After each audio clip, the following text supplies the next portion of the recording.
আন্দোলনটা শুরু হয়েছিল সরকারি চাকরিতে বিদ্যমান যে ৫৬% কোটা রয়েছে সেই কোটাকে কেন্দ্র করে। কিন্তু ছাত্র জনতার দাবির প্রেক্ষাপটে সেটি কিন্তু এক পর্যায়ে এক দফায় রূপান্তরিত হয় এবং দেশ সংস্কারের আন্দোলনে নামে।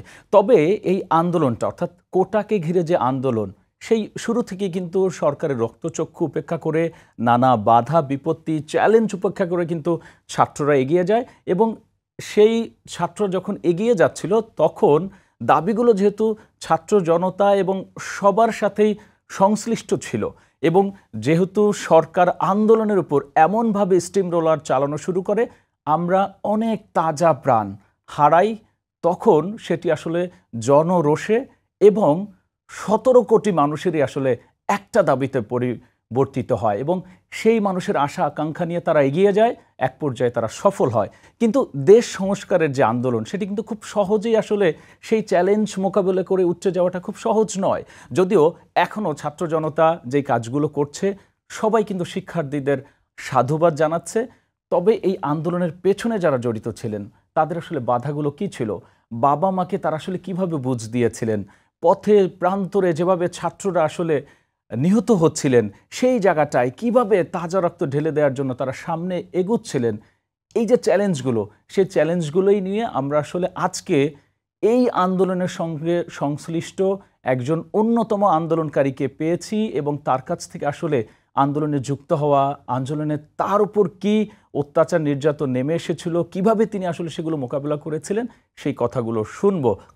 এসেছেন আমাদের সঙ্গে কথা বলতে শরীফ ওবায়দুল্লাহ এবং তার আরেকটি পরিচয় হচ্ছে এই যে বড় একটা আন্দোলন হয়ে গেল, তিনি একটা মলাটে কিন্তু এই আন্দোলনটা তুলে ধরতে চাচ্ছেন। অর্থাৎ আরেক শ্রাবণ নামে তিনি একটা বইও লিখতে চাচ্ছেন। পুরো আন্দোলনে যারা যুক্ত ছিলেন, যাদেরকে আমরা হারিয়েছি, অর্থাৎ উল্লেখযোগ্য সব বিষয়ই তিনি একটা মলাটে নিয়ে আসতে চাচ্ছেন। চলুন আমরা তাহলে তার গল্প শুনি। আর তার কাছে যাওয়ার আগে আপনাদের সবাইকে এই বিশেষ পডকাস্টে আমন্ত্রণ জানাচ্ছি।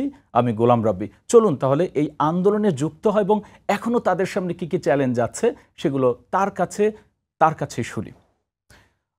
শরীফ, আসলে এই আন্দোলনটা সবচেয়ে বড় যে ব্যথার কারণ বা শোকের কারণ, শুরুতে আমরা তাজা প্রাণ হারিয়েছি এবং সত্যিকার অর্থে এখনও কথা বলতে গেলে পুরো শরীরের লোম আসলে দাঁড়িয়ে যায় এবং এই প্রেক্ষাপটে আপনারা এখনও আসলে কাজ করছেন এবং আমরা দেখলাম যে এই যে সম্প্রতি যে দুজন আবার চিকিৎসারত অবস্থায় আপনারা হারালেন, তাদেরকে জানাজায় গিয়ে আসলে আমরা সরাসরি দেখছিলাম যে প্রত্যেকটা সমন্বয়ক যারা এই আন্দোলনকে আসলে লিড দিচ্ছিলেন তারা জানাজায় বসে দাঁড়িয়েও কিন্তু কাঁদছিলেন। সত্যিকার অর্থে এত চ্যালেঞ্জের মধ্যে বা আমি যখন শুরুতে কথা বলছিলাম তখনও বলছিলাম যে সরকার নানাভাবে আপনাদেরকে যখন ক্ষমতায় ছিল তারা নির্যাতন করেছে, হুমকি দিয়েছে, আটক করেছে। কিভাবে যুক্ত হয়ে আপনারা টিকে রইলেন?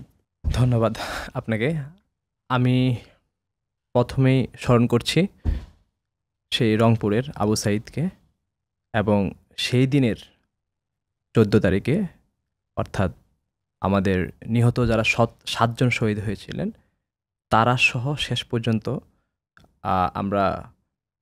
পর্যন্ত আমরা দুজনের শহীদ মিনারে আমরা কান্না, মানে কি বলবো, রিয়াজ এবং শাওনের চিকিৎসারত অবস্থায় আমরা আসলে জানাজায় শেষ করেছি গতকাল। কিন্তু আমি তাদেরকে স্মরণ করছি, আমাদের এত পরিমাণ শহীদের সংখ্যা বা মৃত্যুর সংখ্যা, আর এত পরিমাণ গুলিবিদ্ধ মানুষ, এত পরিমাণ আহত, সবাইকেই আমি প্রথমে আমার আজকের এই অনুষ্ঠানে তাদেরকে স্মরণ করছি। আর তাদের অবশ্যই সৃষ্টিকর্তা তাদের বেহেশত নসিব করুক, ভালো রাখুক, সেটা সবসময় চাই। আর আমি শুরু করছি।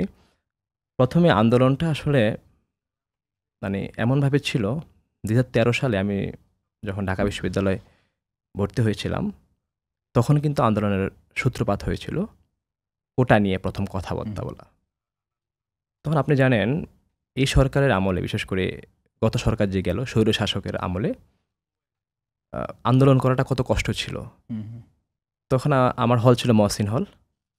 আমরা তো ঢাকা বিশ্ববিদ্যালয়ে যারা আপনারা জানেন যে সাধারণত ফার্স্ট ইয়ার যারা থাকে তাদেরকে খুবভাবে গণরুম, গেস্ট রুম, ক্ষমতাসীনরা চেষ্টা করে তাদেরকে এক ধরনের পৈশাচিকভাবে ওদেরকে নির্যাতন করার মতন এরকম করে আর কি। আমরা তখন আন্দোলন ভালোভাবে করতে পারিনি। আমরা বলা যায় 13 সালে অনেকটা হেরে গেলাম আর কি। কিন্তু আন্দোলনের সূত্রপাতটা শুরু হয়েছে তখন আস্তে আস্তে শুরু হয়েছে 18 সালে। সবচেয়ে মোস্ট ইম্পর্টেন্ট যেটা বলি, 18 সালে যখন শুরু হয় তখন আপনারা জানেন যে শুরুটা করেছিল এবং আমাদের অনেকেই ছিলেন, আমি তাদের কথা মনে করি। হাসান আল মামুন ছিলেন শুরুতে, আমার ফ্রেন্ড।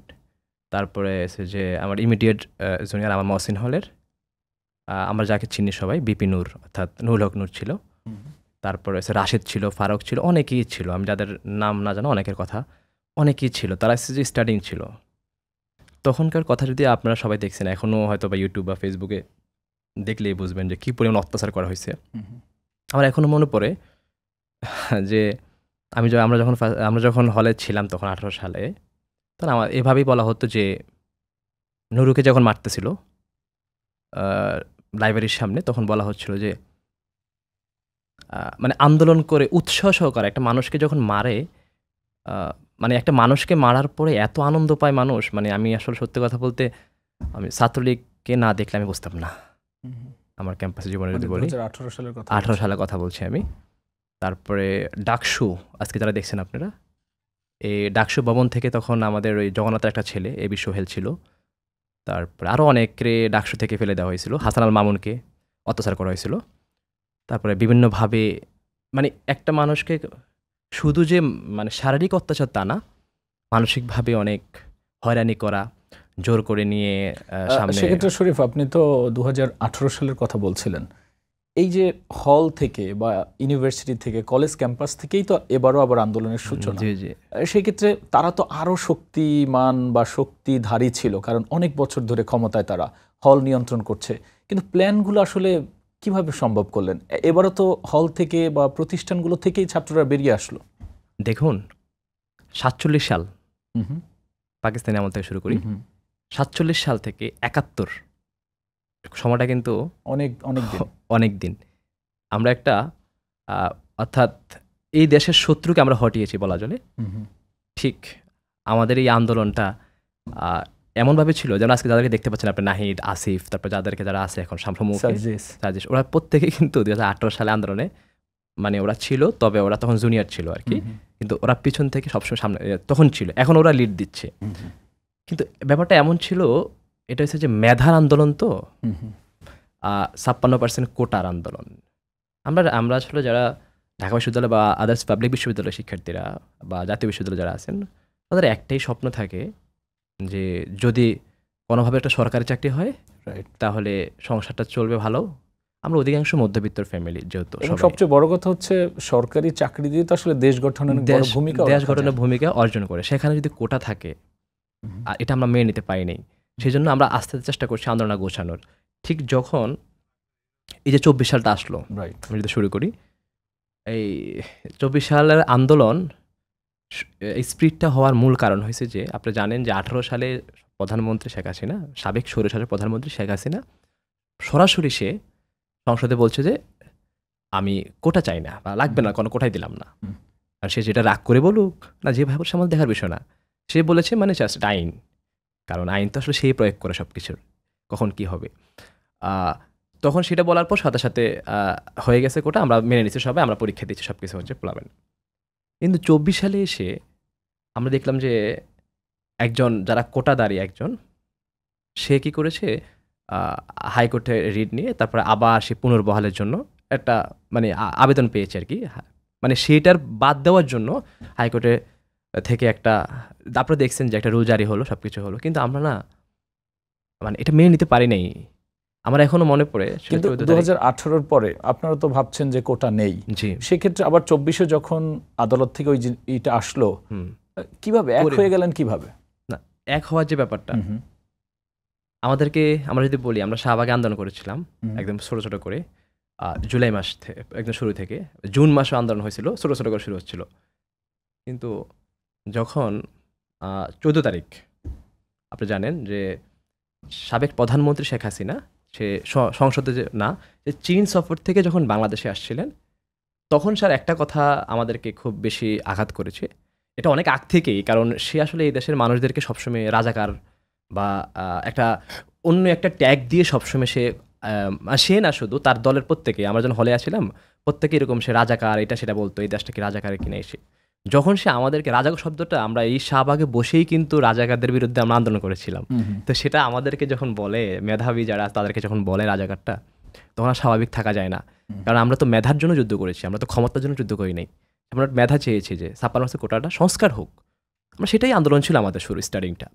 তখন আমাদের যে যারা আছে এখন প্রত্যেকে আন্দোলন শুরু করেছিলেন কি চমৎকারভাবে, কিন্তু ওই যে সে রাজাকাররা কি আসলেই রাজাকাররা পাবে কোটা, এই যে যখন কথাটা যে রাজাকাররা কোটা পাবে মুক্তিযুদ্ধের সন্তানও কোটা পাবে না, এই যে কথাটা, এটা কিন্তু আমাদের খুব সেন্টিমেন্টে লাগছে। আমরা কিন্তু তখন আর প্রধানমন্ত্রী গণব না, সে কি আমাদের দেখার বিষয় নয়। আপনি খুব ভালো করে জানেন যে ৭১ যদি আমরা বলি, ৫২ ভাষা আন্দোলন যদি বলি, ঢাকা বিশ্ববিদ্যালয়ে যাত্রাটা শুরু হয়েছিল। আর ইতিহাস বলে হচ্ছে ছাত্ররা কোন আন্দোলন যুক্ত হয়েছে, সেই আন্দোলন সফল হয়নি এরকম কখনো বেথা যায়নি, এটা ইতিহাস সাক্ষী। ঠিক এমনটাই হয়েছে ২৪-এ। তখন আমাদের ওই দিন রাত্রেবেলা, অর্থাৎ প্রাথমিকভাবে সারাদিন পোলাপান একটু শখ খেয়েছিল যে কি বললো, মানে পোলাপান মেনে নিতে পারেনি।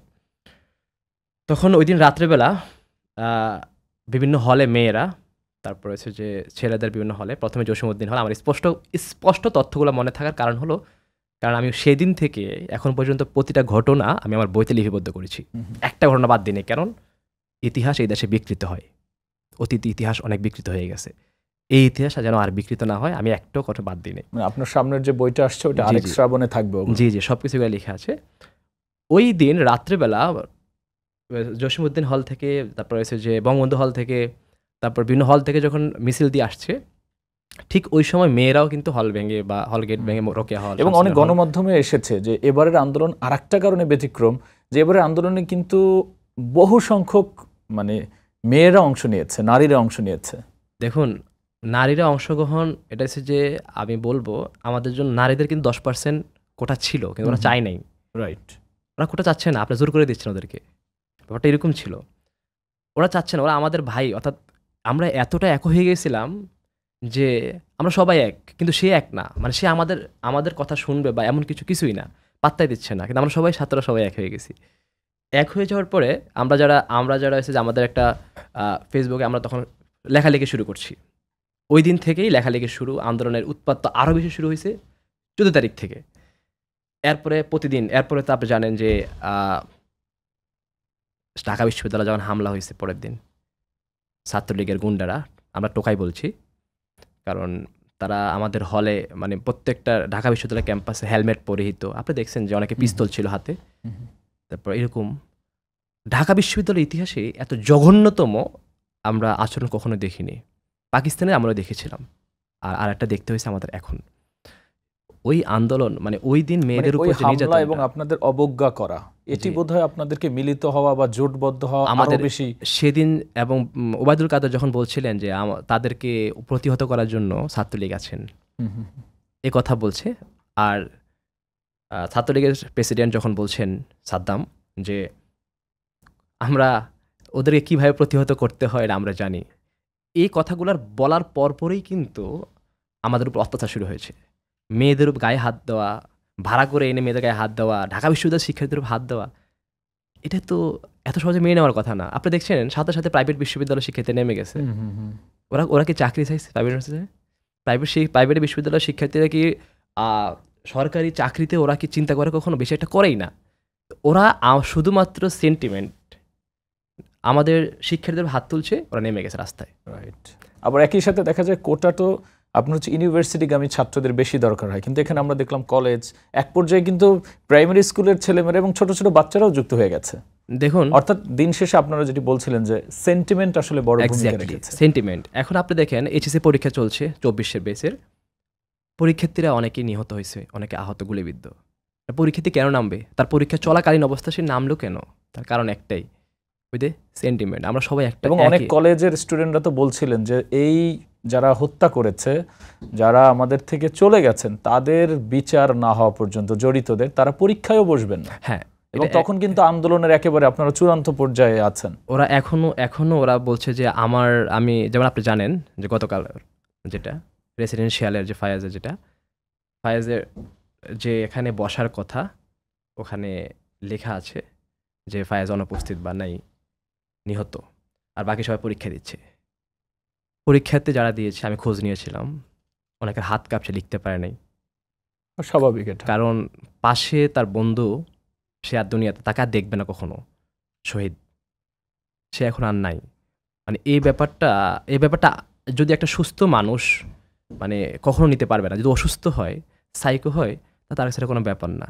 কারণ এত মানুষ মারা গেল, আপনি 14 তারিখের কথা বললাম, 15 তারিখের কথা বললাম, প্রথম দিন 7 জন, মানে আমি আমার বইতে যে লিস্টটা আমি করেছি 7 জন, তারপরে হচ্ছে যে তারপরে হলো যে 26 জন, তারপরে হলো যে 56 জন, তারপরে হলো যে আবার একটু নেমে আসে যখন ক্র্যাকডাউন শুরু হয়ে গেছে, নেট অফ করে দিয়েছে। নেট অফ করা কিন্তু কাহিনী এগুলো, 56 জন, আপনি দেখছেন এটা। আর আমার বাসা ছিল তখন যাত্রাবাড়ি, আমি যাত্রাবাড়ি যেতে পারিনি, কারণ আমি যখন নেট অফ, সব কিছু অফ, আমি খবর দেখবো কিভাবে? তখন তো মানে মোবাইল নেই, কিছু নেই, তখন আমরা খবর দেখবো কিভাবে? তখন আমি আমার অফিস আছে ফার্ম গেটে, আমি এখানে রয়ে গেছি। মজার ব্যাপার হচ্ছে কি জানেন, আমি মনে হয় খাওয়া দাওয়া লাস্ট কবে করছিলাম ওই আন্দোলনের সময়, আমরা ভুলে গেছিলাম, কারণ আমরা সবাই তো কারফু এবং ছিল। আপনার এই আন্দোলনে যুক্ত হওয়ার আরও একটা আবেগ, সেটা হচ্ছে যে আপনি ইউনিভার্সিটি থেকেই স্টুডেন্টদের পড়ান, ভর্তি হয়ে যারা আসে ইউনিভার্সিটিতে, আপনিও একসময় স্টুডেন্ট ছিলেন, এবং দেখা যেত যে আপনি টকবগে তরুণটাকে ইউনিভার্সিটিতে ছাড়ছেন, তাদের নিথর দেহ দেখতে পাচ্ছেন, তারা রাস্তায় মার খাচ্ছে সেটি দেখতে পাচ্ছেন, আপনি আসলে নানা কারণে যুক্ত হয়ে গেছেন। যুক্ত বলতে যে আমার শিক্ষার্থী, মানে আমার স্টুডেন্টরা, আমার ভাই, তারপরে ওরা, মানে আর কি বলবো, মানে এত বাচ্চা ছেলেরা রাস্তায় নেমে যাচ্ছে। আমি এখনো মনে আছে, আমি আপনাকে যদি একটু শেয়ার করি আমার আন্দোলনের কথাগুলো। আমি যখন ছাত্রলীগের তারা পুলিশ একসাথে যখন রাস্তায় হামলা করছিল, আমার এখন মনে আছে পিস্তল দিয়ে মানে গুলি করছিল, আর ওরা রামদা নিয়ে যাচ্ছিল। আমি তখন বাসায় যাইনি, আব্বু বা আম্মু ফোন দিচ্ছিল তখন, ফোনে বারবার। আমি ফোন বন্ধ রাখছিলাম, 2-3 দিন এখন খোঁজ নাই, ফোন বন্ধ রেখেছিলাম, কারণ বাবা মা কোনো অনুরোধ করতে না, আমার ফোন ট্র্যাক হচ্ছিল তখন।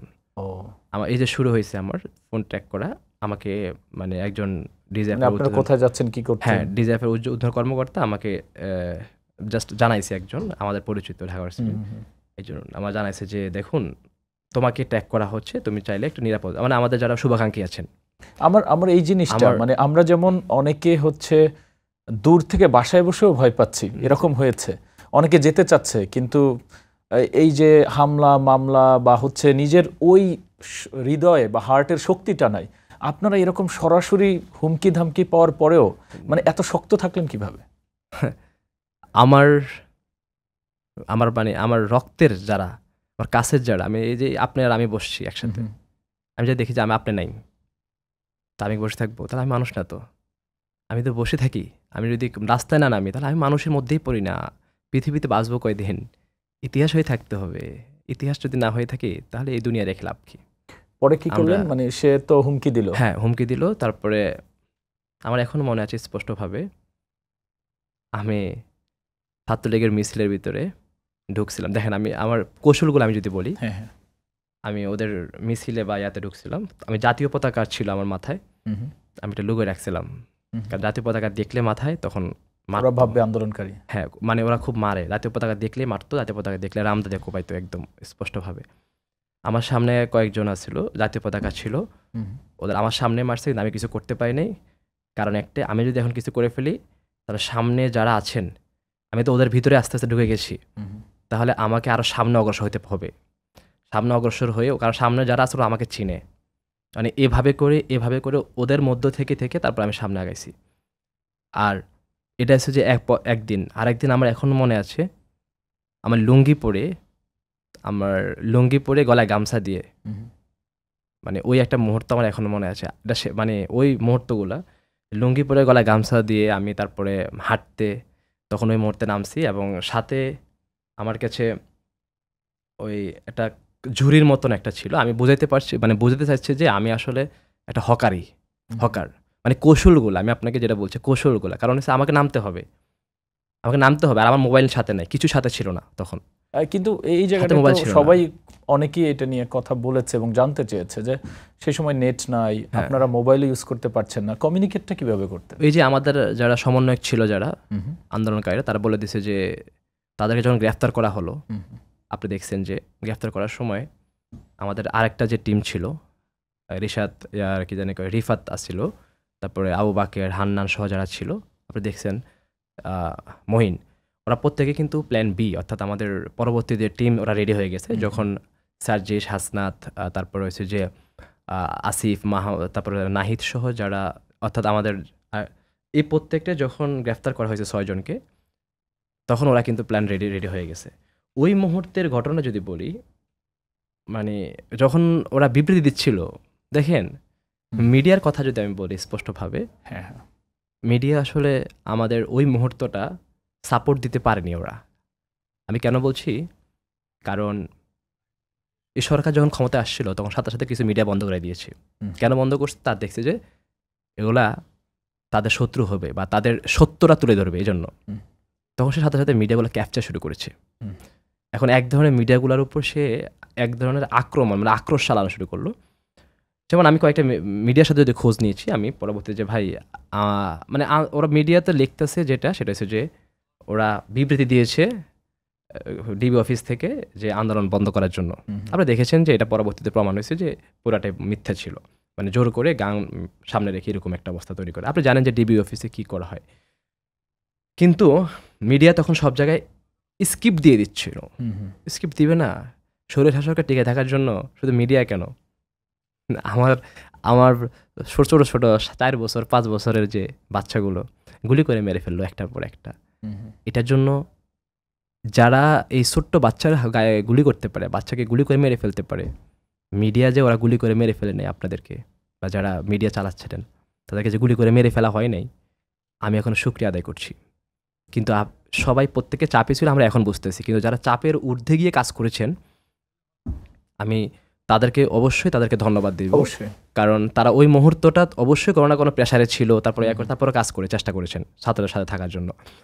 কিন্তু এই সময়টা আমাদেরকে হেল্প করছে শুধু মিডিয়াটা। কেন বলছি? কারণ আমাদের কোনো মানে যে কারো ফোন দিব, বিবৃতি হলে সেগুলো রাইট, বিবৃতি সবকিছু, সেক্ষেত্রে বোধহয় সোশ্যাল মিডিয়া অনেক ভূমিকা পালন করেছে। সোশ্যাল মিডিয়াতে আমাদের এই আন্দোলনে পুরোটাই সোশ্যাল মিডিয়া আমাদের ভূমিকা পালন করেছে। কিন্তু এই যে নেট অফ হয়ে গেল, যে আমরা কি করব? পরে সরকার তো সবই অফ করে দিল, স্বাভাবিক আসতে শুরু করছে, স্বাভাবিক করার জন্য কিভাবে স্বাভাবিক করা যায়। তারপরে ফেসবুক অফ করে দিয়েছে। এই যে আপনাদের যে নানা কৌশল ছিল, আপনি বলছিলেন একটা সরকারি দলের ছাত্রদের যে আন্দোলন, তার মধ্যেও ঢুকে গেলেন, কেন সেখানে ঢুকছিলেন, মানে কি কৌশলটা ছিল আপনার? ও হ্যাঁ, যেটা বলছিলাম, দেখুন এই যে কৌশলগুলো ছিল, আমি কিন্তু বিভিন্ন কৌশলে ছদ্মবেশে চেষ্টা করছি বিপরীত পক্ষ আপনাদেরকে দমাতে। কি আমার এখনো মনে আছে, আমি কয়েকজন সমন্বয়ককে, যারা মানে গ্রেফতার হয়নি, যারা কাজ ছিল, তাদেরকে আমি মেসেজ দিচ্ছিলাম কি কি হতে পারে, রাইট, কারণ আমি ওদের সাথেই তথ্যগুলো নিতাম, নিয়ে তারপর ওদের জানাচ্ছিলাম যে কি হতে পারে আগামীকাল, বা কেমনে কি হবে না হবে। আমার কারণ আমি তো ইতিহাস পড়েছি, 71-এর আগে ইতিহাস পড়েছি, ইতিহাসের যে গল্পগুলো বা তথ্যগুলো আমার কাছে এগুলো বারবার কানে বাজতো, যে তখন মোবাইল ছিল না, ফেসবুক ছিল না, তখন এত কিছু ছিল না, মানুষ তো আন্দোলন করেছে। তখন আমি তাদেরকে তথ্য অনেক কিছু দিয়েছিলাম। আবার যখন দেখছে যে আমি টার্গেটে পড়ে গেছি, তখন আমি আর আস্তে আস্তে, মানে বলা যায় যে এক ধরনের মানে পলাতক অবস্থায় ছিলাম। আমি আর বাড়িতে ছিলাম না। আমরা ওই পলাতক অবস্থার জায়গাটায় যেতে চাই। আপনিও বলছিলেন যে আপনি ফোন অফ করে দিয়েছেন, আপনাকে সরকারের যারা বাহিনী, ইনভেস্টিগেশন বাহিনী, তারা আপনাকে ফলো করছে এবং মামলাও দিয়েছে। সেক্ষেত্রে আপনাদেরকে আবার খুঁজছেও। আপনারা সেই জায়গায় তাদের থেকে দূরে থাকলেন কিভাবে, মানে কি করতেন তখন? তখন আমি আমার অফিসে ঘুমাইতাম, থাকতাম, আমি মানে বাসায় যাইতে পারি নাই। তারপরে যেদিন কারফিউটা করছিল, তখন আমি স্থগিত করেছিল। আমার এখনো মনে পড়ে, অর্থাৎ আগস্টের যে শুরুটা, মানে আবার যখন আন্দোলন আমাদের শুরু করেছি আমরা স্টার্টিংটা, অর্থাৎ তখন আমি বাসার দিকে, আন্দোলনের আগে কারফিউ যখন ছাড় দিচ্ছে, তখন আমি বাসার দিকে যাচ্ছিলাম। কিন্তু বাসা তো আমার আসলে সাইনবোর্ডে বাসা, অর্থাৎ যাত্রাবাড়ি এরিয়াতে বাসা আমার। আমি কিন্তু বাসায় গিয়েও আমি বলি না যে আমি বাসায় আসছি, আমি আশেপাশে আর ওখানে প্রতিবেশী ছিল তাদের বাসায় ছিলাম, আমি তা জানাইছি যেন না বলে, কারণ সবচেয়ে বেশি মারা গেছে কিন্তু যাত্রাবাড়িতে। আর আমি একটা কথা যদি না বলি তাহলে এটা নিজের কাছে ছোট মনে হবে। আমার সামনে যেটা হচ্ছে যাত্রাবাড়ির এরিয়ার থেকে একজন রিক্সা মানে ড্রাইভার, সে তার তো কিছু না, তাকে 3টা গুলি করা হয়েছে, একটা সে মরে নাই, কনফার্ম হওয়ার জন্য আরো 2টা গুলি করছে। এবং আমি মানে উনি হ্যাঁ, আপনাদের আন্দোলনে যুক্ত আন্দোলনে যুক্ত ছিলেন, সামনে থেকে যাচ্ছিলেন, আন্দোলনে যুক্ত ছিলেন, আমি আমরা ওনাকে চিনিও, ঠিক আছে। তারপরে আমি কি বলবো, আমি তো আসলে তখন এটা দেখে আস্থা পলাতক ছিলাম, কিন্তু ক্লাস 9-এর একটা ছেলে ক্লাস 9ম শ্রেণীতে পড়ে, ওকে বাঁচাতে যাচ্ছিলেন, মানে ওকে নিয়ে হসপিটালে দিয়ে আসবে, আর বলতেছিল যে আঙ্কেল, পুলিশকে বলতেছিল যে আঙ্কেল উনি তো গুলিবিদ্ধ হয়েছে, ওনাকে কি হসপিটালে নেওয়া যায় কিনা। এই কথা বলার পর সাথে সাথে ওকে গুলি করে মেরে ফেললো। আর এখনও সেটা আমার সবচেয়ে বেশি, আমার কাছে এখনও মনে পড়ে যে ক্লাস 9-এর একটা ছেলে, তাকে গুলিবিদ্ধ হয়ে তাকে মরতে হলো, এবং সে শুধু এটাই বলছিল আঙ্কেল আমি তো ছেলেটা মানে উনি তো আহত, মানে মারা যাবে, গুলিবিদ্ধ হয়েছে, চলেন ওনাকে একটু হসপিটালে দিয়ে আসি।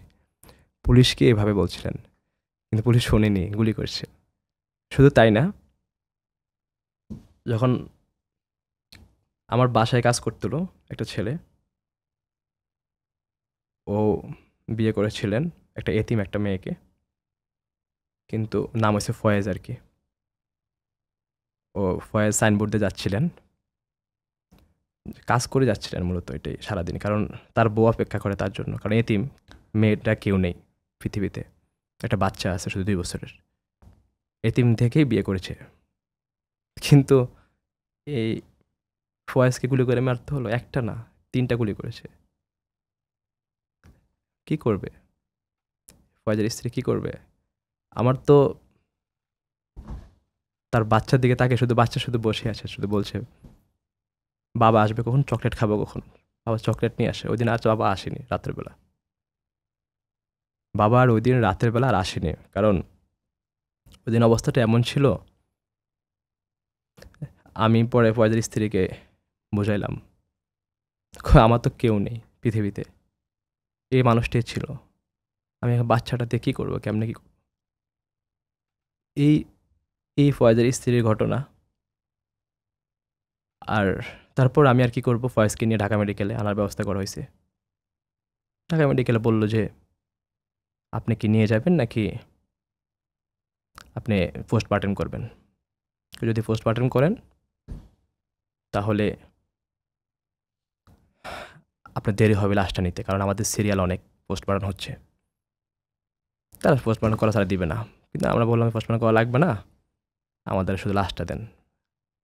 আমরা ভাবছি যে ঢাকা মেডিকেলে চিকিৎসা করাবো, কিন্তু করাইনি। অনেক চেষ্টা করছি, এখানে ওখানে দৌড়াদৌড়ি করছি, ঢাকা বিভিন্ন ডাক্তারের কাছে গেছি, করাইনি। তারা শুধু বলে যে দেখতেছেন না অনেক মানুষ এখানে পড়ে আছে, শুয়ে আছে, সিরিয়ালে থাকেন।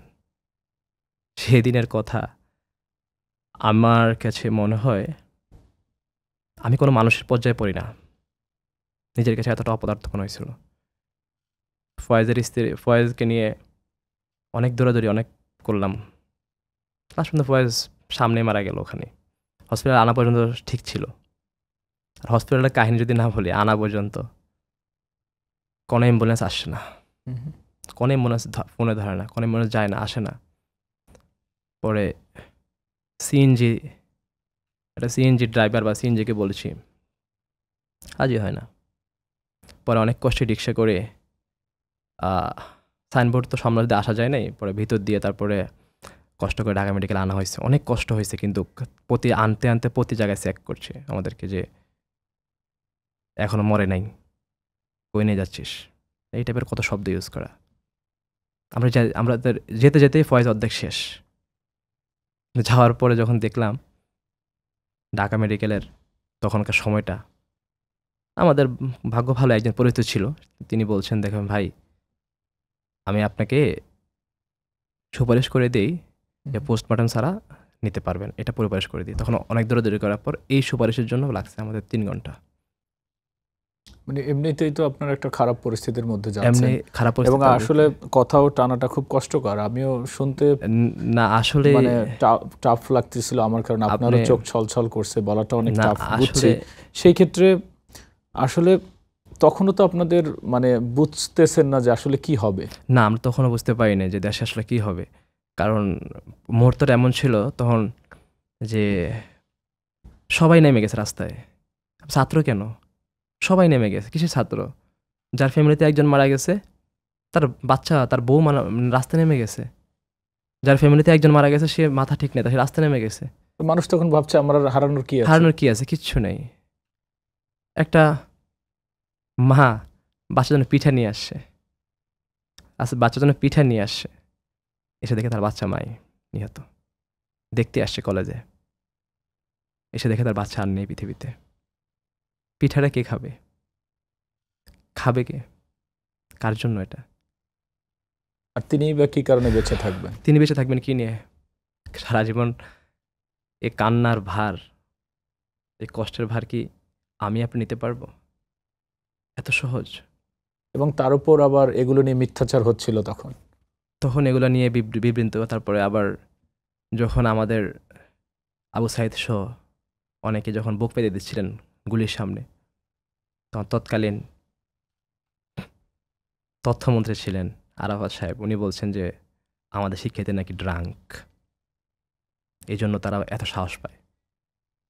উনি জানে না যে এই দেশের শিক্ষার্থীরা না, এই দেশের মানুষ দেশকে কত ভালোবাসে। এই দেশের মানুষ দেশকে কতটা ভালোবাসে উনি জানে না।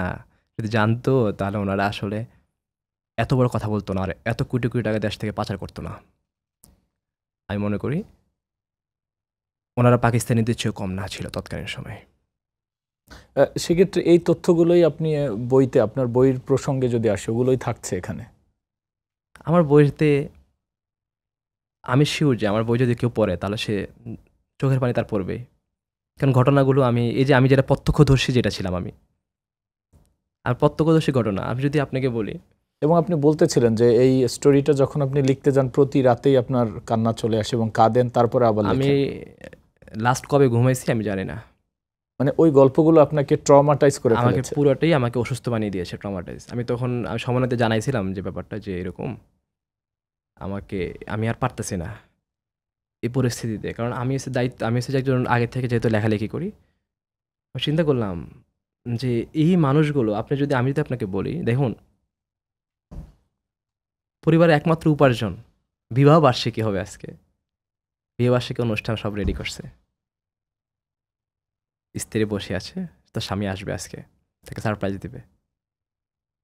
এই কথাগুলো আমার না, বেঁচে থাকার যে মানুষটা মৃত, বেঁচে থেকেও যে মৃত মানুষটা, অভাগে যে স্ত্রী, তার কথাগুলো আমি এখানে দিলাম। সে বেঁচে আছে কিভাবে, সে বসে আছে অপেক্ষা করছে, তার স্বামী তাকে সারপ্রাইজ দিবে। ফুল নিয়ে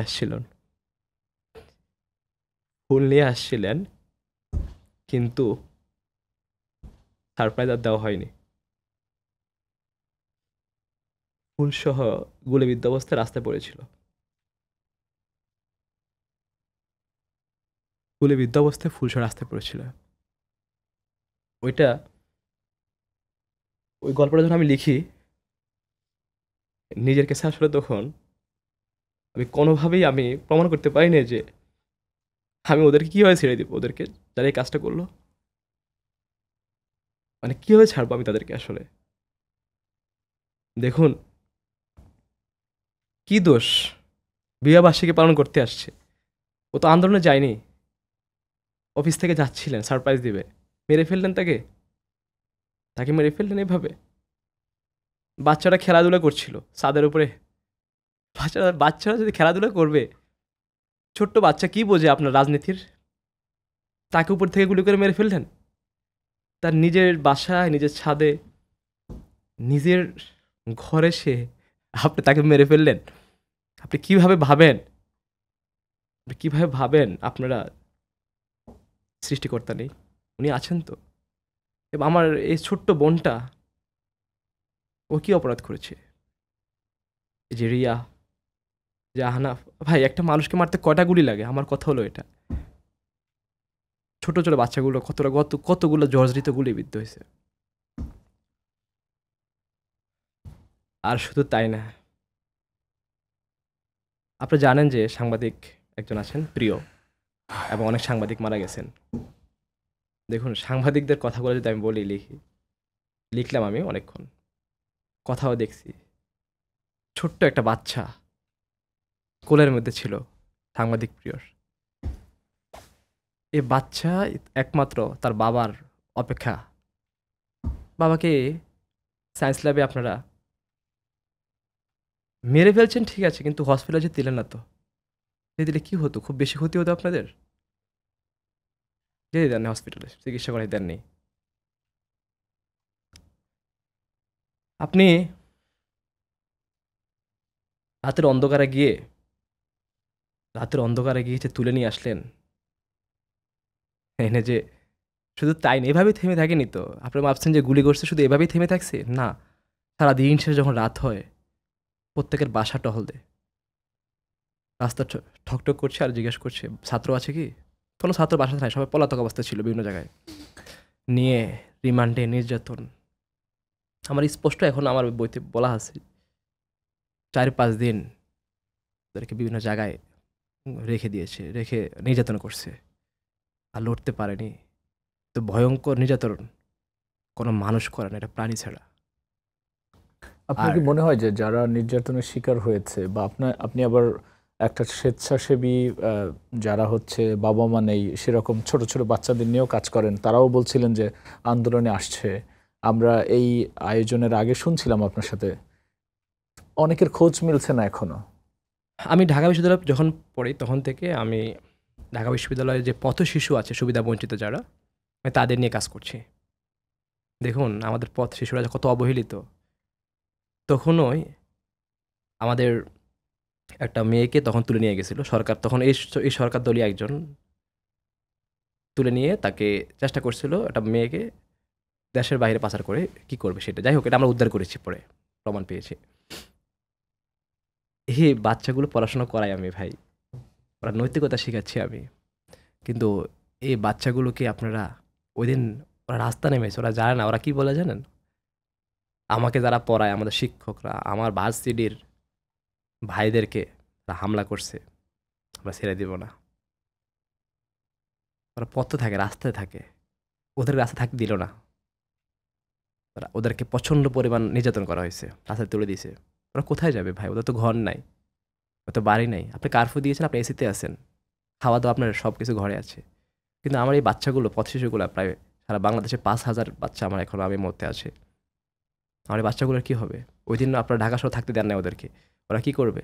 এর ভিতরে অনেক বাচ্চা আমি এখন খুঁজে পাচ্ছিও না, কোথায় আছে? মেরে ফেলেন হয়তোবা, বেওয়ারিশ লাশ হিসেবে পড়ে আছে কোথাও হসপিটালগুলোতে। খুঁজছি, পাচ্ছি না কোথাও। অনেকে এরকম 2-1জনও আছে, খুঁজছি। আর অনেকে আছে খুব অত্যাচারিত হয়েছেন, মোটামুটি চিকিৎসা চলছে।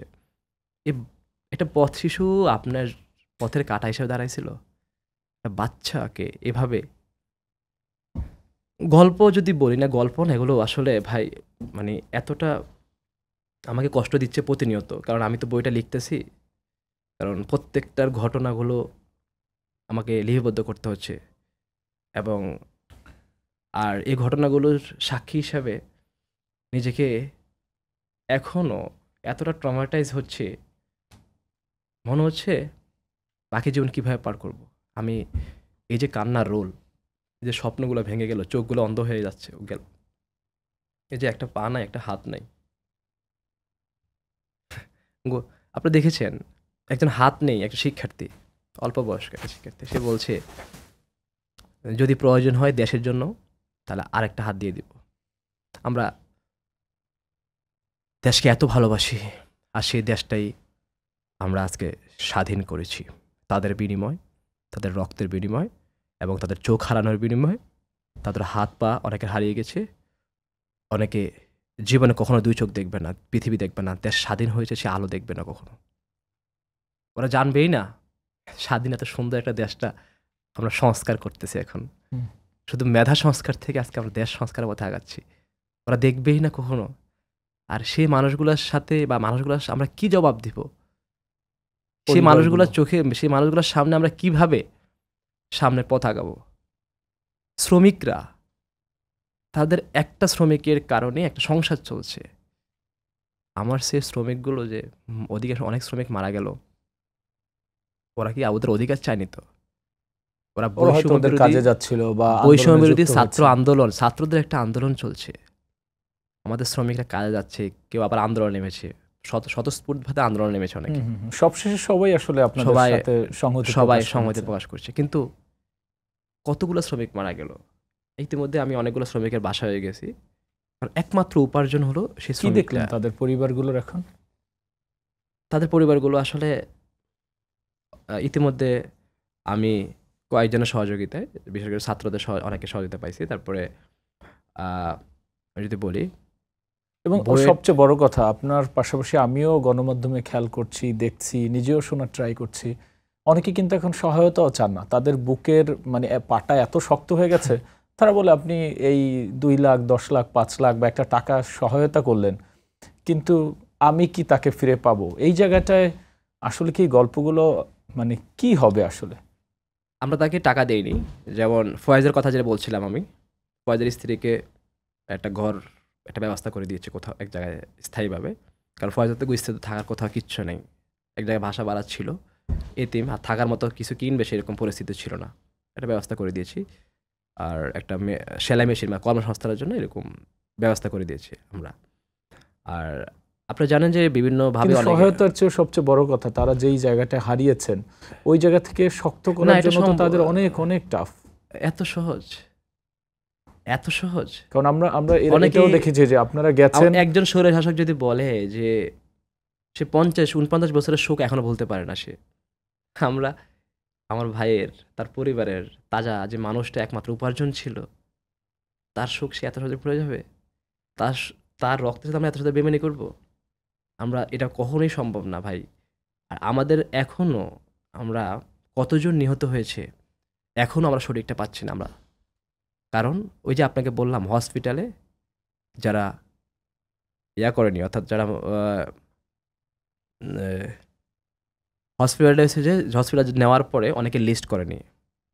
কারণ পোস্টমর্টম যেটা, এই পোস্টমর্টমের জন্য তখন বলা হয়েছিল যে যদি পোস্টমর্টম করা হয় তাহলে লিস্ট থাকে, লিস্ট থাকে না, এটা মনে হয় জানেন।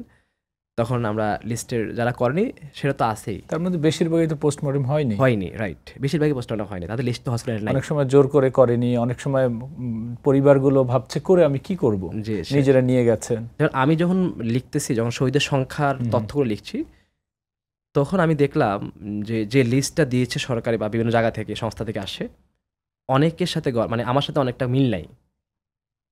মানে আমার সাথে অনেকগুলো দেখলাম মিল নাই, মানে এখানে আছে নাম, কিন্তু আমার এখানে আবার দেখি নাম না, আবার আমার এখানে আছে ওখানে নেই। তারপরে আমি বুঝতে পারতেছি যে সংখ্যাটা যে কোথায় গিয়ে দাঁড়ায় এখন পর্যন্ত বলা যাচ্ছে না। কারণ বেওয়ারিশ অনেকগুলো লাশ পাওয়া গেছে। তারপরে হচ্ছে যে এখনো আমরা তদন্ত যারা করা আবার হচ্ছে। নিখোঁজ আছেন, যারা নিখোঁজ আছে, অনেক নিখোঁজ। তার নিখোঁজরা কোথায় আছে? ওরা কি দেশ থেকে পালাইছে? না, ওরা দেশেই তো আছে, কোথাও না কোথাও। কিন্তু ওরা বেঁচে আছে কিনা আদৌ, না আগের মতো আয়নাঘরে রেখে দিয়েছে, না ঘুম করে ফেলছে, আমরা কিভাবে বলবো? আমরা এত সহজে হার মেনে যাব না, কারণ এই দেশটা, সেক্ষেত্রে শরীফ আসলে আমাদের এই গল্প তো আপনি যেভাবে চাক্ষুষে মানে সরাসরি আন্দোলনের সঙ্গে যুক্ত ছিলেন, এখন নিজের দায়বদ্ধতার জায়গা থেকে বই লিখছেন, আপনিও বারবার আসলে থেমে যাচ্ছিলেন, কথা বলতে পারছিলেন না। আমরাও এই গল্পটা আসলে আর টানতে পারছি না, আমি নিজেও নিতে পারছি না। হয়তো বইয়ের গল্পগুলো আমরা আবার তুলে ধরবো। সেক্ষেত্রে সবশেষে আপনার আর কি বলার আছে আসলে? না দেখুন, একটা মানুষ কতটা ভয় পেলে তার বইয়ের উপরে সে নিজের নামটা সে তখনকার সময় মুছে দিয়েছিল। কারণ যদি আমার মোবাইল চেক করতো, বা যখন আমি আত্মগোপনে চলে গেছি, তখন আমি বই লেখা শুরু করছি। কিভাবে থেমে থাকবো ভাই? যখন আত্মগোপনে চলে গেছি, তখন আমি ওখানে বসে বসে লেখা শুরু করছি। আপনার কাছে মনে হয়েছিল যে এটা একটা ডকুমেন্টেড হোক? এক্স্যাক্টলি, এটা ডকুমেন্ট হওয়া উচিত। তখন আমি আমার যদি আত্মগোপনে যেখানে যদি ওখানে এসে ধরে, আমি আমার নামটা তখন মুছে ফেলেছিলাম, মানে এই ভয়ে। আর এই নামটা দেওয়ার কারণ কি? আরেক শ্রাবণ, আরেক ফাল্গুন, আমাদের জহির রায়হানের। এই দেশের জহির রায়হানরা আজীবন বেঁচে থাকবে, কারণ জহির রায়হানকে যারা সেই দিন গুম করে ফেলছিলেন, আমি সেই বিচারও চাই। এখন আমি এই নতুন প্রজন্মের কাছে জহির রায়হান কেন গুম হয়েছিল, জহির রায়হানকে কেন পাওয়া যায়নি, যে জহির রায়হান আমাদের মুক্তিযুদ্ধ নিয়ে লেখা ছিলেন। আমাদের আরেক শ্রাবণ না, আমাদের আরেক ফাল্গুন, সে বলেছিল আসছে ফাগুনে আমরা দ্বিগুণ হব। আপনাদের আন্দোলনে বারবার আমাদের অনেকে এটা আন্দোলনে উচ্চারিত হয়েছে। এটাই ছিল আমাদের বারুদ, জহির রায়হানের সেই কথাগুলো। আমরা দ্বিগুণ না, আমরা 6 গুণ হয়েছিলাম। শুধু একটাই কথা, এই দেশে প্রতিটি হত্যার এখন পর্যন্ত আপনি জানেন যে, যদি আমি বলি 72 থেকে 74 ইতিহাস জানার জন্য ঢাকা বিশ্ববিদ্যালয় লাইব্রেরিতে যে পত্রিকাগুলো ছিল একদিন বন্ধ ছিল। হ্যাঁ, এই সম্প্রতি হচ্ছে আবার চালু হয়েছে আবার আপনাদের খুলে আন্দোলনের দেওয়া জয়ের পরেই আর কি। আমরা জয়ের পরে, স্বাধীনতা অর্জনের পরে বলি আমি, যে আমরা সেই এখন আমরা 74-এ দুর্ভিক্ষ কেন লেগেছিল, কারা লাগিয়েছিল, এখন আমরা সেই 72 থেকে 74 ইতিহাস আমরা এখন পড়ব। সেক্ষেত্রে একটা জিনিস দিয়ে আমরা শেষ করতে চাই, এই যে আপনারা বলছিলেন যে আমরা দ্বিগুণ হব, এরকম অনেকগুলো লাইন কিন্তু আপনাদেরকে অনেক বেশি উজ্জীবিত করেছে, আমাদের করেছে, আবাল বৃদ্ধ বনিতা সবাইকে করেছে। এই যে নামগুলো দেয়া, এগুলোর পেছনে আপনারা কাজ করেছিলেন, কিভাবে আসলে এগুলো আসতো? না, এই নামগুলো এসেছে যে আমাদের ব্যাকএন্ডে, মানে পিছনে কিছু আরও কিছু লেখক আছেন, নাম না বলি, আরও কিছু খুব সাইলেন্ট কিছু মানুষ আছেন, নিরাপত্তার সাথে আমি নাম না বলি। ওই মানুষগুলো, তাদের যে ক্রিয়েটিভিটি, তাদের চিন্তা চেতনা, দেখুন আপনি ইতিপূর্বে অনেক আন্দোলন হয়েছে, একদিনের পরেই কিন্তু সবাই থেমে গেছে, হরতাল দেয়, অবরোধ দেয়, তারপরে এই টাইপের শব্দগুলো অ্যাজ ইউজুয়াল যে নামগুলো দেয়, যেটা রাইট, যেগুলোকে একদম, যে জিনিসগুলোকে একদম নষ্ট করে ফেলছে। কিন্তু আমরা সেরকম যাইনি, কারণ এটা মেধার আন্দোলন ছিল, এটা রাজনৈতিক আন্দোলন না। আর মেধাবীরা সবসময় ব্যতিক্রম হবে, এটাই তো যুগ যুগ ধরে এসেছে।